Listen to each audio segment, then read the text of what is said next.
Several years ago, a young man came to see me in my clinic. He told me he was running for his life.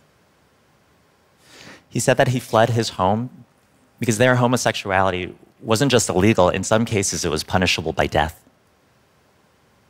So when his sexual orientation was exposed, his family rejected him, his boss fired him, and angry mobs repeatedly attacked him in the streets. And each time the police arrived, only to arrest him, detain, and torture him further. And he knew that if he couldn't escape this cycle of violence, he would surely be killed. So he had to do what he needed to do to survive. He left everything behind. All of his friends, his family, his career. He fled his home. He escaped to the United States. And here he applied for asylum. But like many people fleeing this kind of persecution, he couldn't carry much. He had some basic ID, barely any money, and a few other belongings. He certainly didn't bring official documents from the police who tortured him, no videos from the mob that tried to kill him. He didn't have this kind of evidence to help support his claims. Yet here he was, sitting in my clinic, showing me some of the most powerful evidence of his persecution. That was the physical and psychological scars that he brought with him. You see, he suffered from chronic, debilitating pain. He had severe scars scattered over his body, poorly healing wounds that got infected over and over again. He suffered from severe depression and continued to have regular, paralyzing flashbacks and nightmares from PTSD. So we continued our work. We met regularly for months, documenting each of these pieces of medical evidence. We went over the details of every attack, photographed his scars, documented his injuries and wounds, and we were even able to start chronicling his slow but steady recovery while under our care. Working closely with his lawyers, I submitted a detailed affidavit, including the findings of this forensic medical evaluation, and we included it as part of this asylum application. And then we waited for several long years while he navigated the courts. And then one day I got an email from him. It said that he was granted asylum. And everyone in the clinic was overjoyed.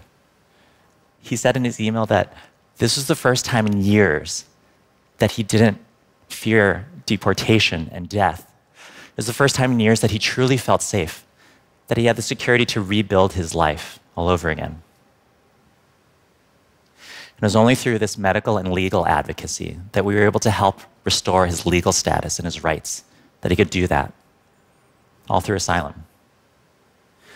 Now, for many people fleeing persecution, they come to programs and clinics like this, telling unimaginable tales of violence and different reasons they were persecuted. But one thing is always the same. The violence meted against them was done with complete impunity. Sometimes by the hands of the state directly through police or military officials. In other cases, the state just turns a blind eye and condones the acts of paramilitary groups or even violent domestic partners. In other cases, the state is completely powerless to protect the vulnerable from powerful gangs. Now, we know that social determinants of health play a huge role in determining the health and well-being of our patients. Housing, income, education, race, social inclusion. But the same can be true for equal protection in the law, due process. Especially in societies for the most vulnerable, the marginalized, and even those who are actively targeted, their access to these human rights protections, that can mean the difference between sickness and health. And often it's the difference between life and death. And for millions of people who endure persecution and torture, the only way to heal is to acknowledge the human rights abuses that have occurred and to help restore the rights and protections that were so violated.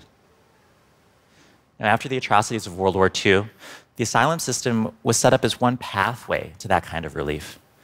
But these days, it seems like that pathway has turned into an obstacle course, setting people up to fail. Asylum seekers oftentimes don't know how to start, let alone complete the process that can drag on for years. They're not entitled to lawyers, so they don't know their rights. Increasingly, they're even being barred from setting foot in places of potential refuge. They're arrested or prosecuted, even deported before they ever get to see an asylum officer. And even if they do make it through the process, asylum grant rates can be as low as 20%, and far worse for some. It's almost like the system was designed to keep people from exercising their right.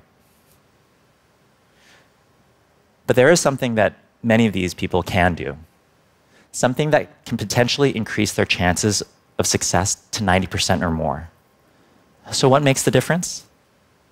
Getting a lawyer and having a medical evaluation. It's as simple as that.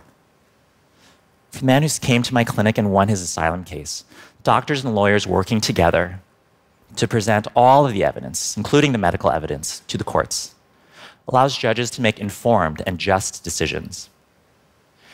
And it's this kind of medical legal partnership that's now more important than ever. Because we live in a time of epic forced migration due to violence and conflict. In 2018, there were 70 million people worldwide forcibly displaced due to war, conflict, and persecution.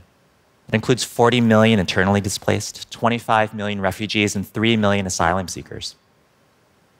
Here in the United States, we see the impact of escalating violence in places like El Salvador, Guatemala, and Honduras, where murder rates can be high as those in Syria and Afghanistan, where police corruption and gang violence are on the rise, where poverty and child abuse are widespread and tolerated, where basic systems of governance, public safety, child protection are ineffective. It's no surprise then that many of the most vulnerable in some of these societies, children, women, and other targeted groups, they're growing increasingly desperate and fleeing in unprecedented numbers. Like over the past 10 years, the numbers of unaccompanied children trying to seek safety at our southwest border has increased 18-fold, from 3,300 in 2009 to over 62,000 this past year. That's in addition to nearly 500,000 people traveling as families, men, women, and children trying to seek refuge at our borders, but who are stranded in a humanitarian crisis. And what makes matters worse is that they're caught in this fog of claims and counterclaims about who they are, what they've experienced, where the proof is, and what they deserve. Do they deserve our help? Sometimes people make claims that they're not fleeing human rights abuses, but are simply economic migrants. Others say these children are actually being exploited and trafficked by their parents. Others say they're not even children at all. They're hardened criminals. They're gang members trying to infiltrate our country. To cut through some of this fog, my colleagues and I conducted a study. We looked at data from children seeking asylum who had medical evaluations. And this is what the evidence told us. 80% of these children had evidence of exposure to repeated physical violence, assault, and torture. 60% of the girls and at least 10% of the boys had evidence of repeated exposure to sexual violence.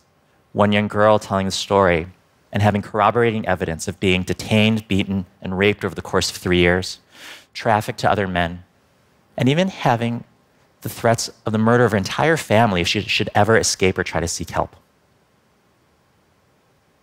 90% of these children had evidence of psychological harm from indirect violence, including such severe threats, but also witnessing untold atrocities with their very eyes.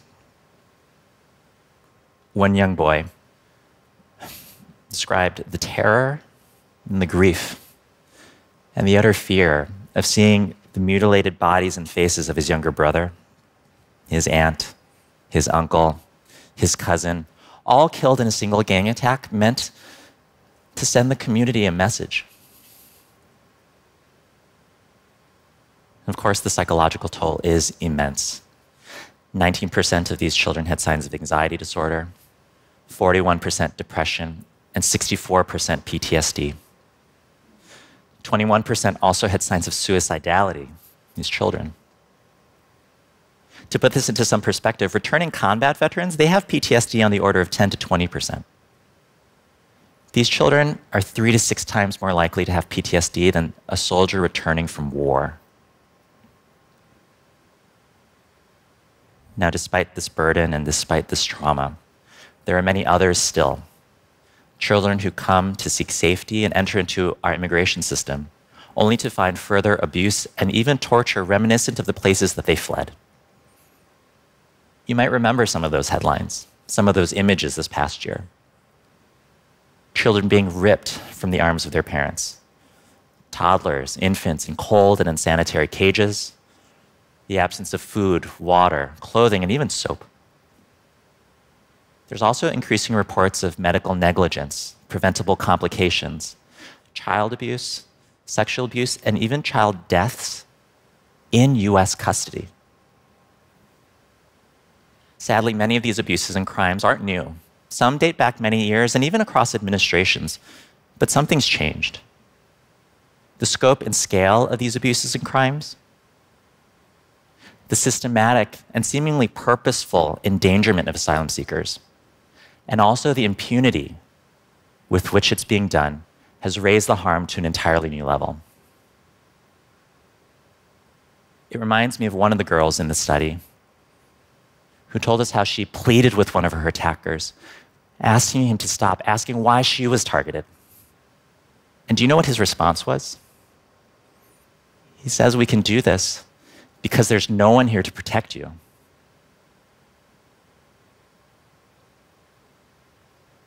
We can't let this be true of children and other asylum seekers trying to find help at our borders.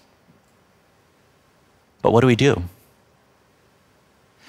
As a physician, I'm often dealing with difficult decisions with some of my sickest and most complex patients. Of course, we want to keep our focus on their health, their well-being, their quality of life, but sometimes it requires a deeper exploration of their values to really understand how to move forward. In a similar way, our nation is facing a crisis with the increasing number of asylum seekers at our borders and in our communities. And it compels us to re-examine some of our own fundamental values. What does it mean when we value health and safety? What does it mean when we value security, life, liberty, the life of children? What about this one? What does it mean when we say we value law and order? Does that also include respecting due process rights for an asylum seeker? Now, for some, when they hear these terms, they immediately gravitate towards wanting to build more walls, deploying more border patrol, deporting more people, even if it means separating children from their families, subjecting them to psychological torture, or deporting them to places where they might die. All in the name of security, all in our name. But for me and for many others, when I think of these values, that pushes me in an entirely new direction and renews my commitment to try to meet the needs of these asylum seekers with every tool I have at my disposal. So that when we say that we value life and liberty, we'll see these people who have taken unimaginable risks to flee imminent danger and harm to try to find safety. We'll meet them where they are and provide food, water, shelter, clothing. And we'll certainly meet them with medical care and mental health care that they so desperately need. When we say that we value the rule of law, and not just the privileges it provides a few, but the responsibilities it requires of all of us, we'll make sure that we have a functioning immigration system. We'll make sure that we have trained judges. We'll make sure that we're not settling for the illusion of law and order that maybe a tall wall or a militarized border might provide us. We want the real thing. We want judges to be able to evaluate the evidence, including the medical evidence, and we want them to administer justice fairly. When we say that we value health and well-being, that we don't want to perpetuate harm, then we'll deploy trauma-informed strategies at all levels of the immigration system. It might start with retraining Border Patrol agents or immigration officials, but it needs more medical, mental health, and child welfare experts across the whole system. And when we say that we value justice, we won't let ourselves be turned into the torturers that many of these children and other people fled. We'll open up our detention centers and our courts to experts and advocates to hold ourselves accountable. And we may find that we need to shut down most of them and close these camps.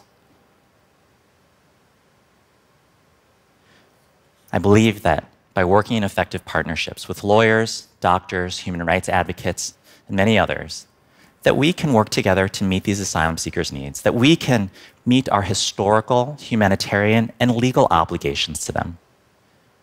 And when we do, I think something powerful will unfold.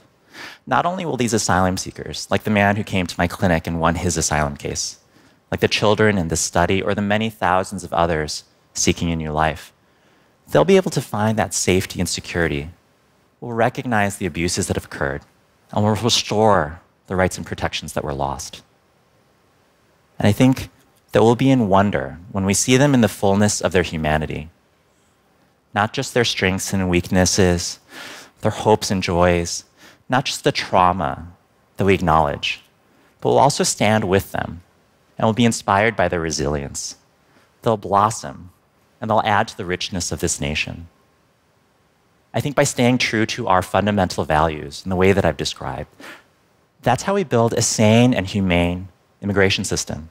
That's how we remain the golden door. And that's how it happens that we remain the shining light for the world. Thank you.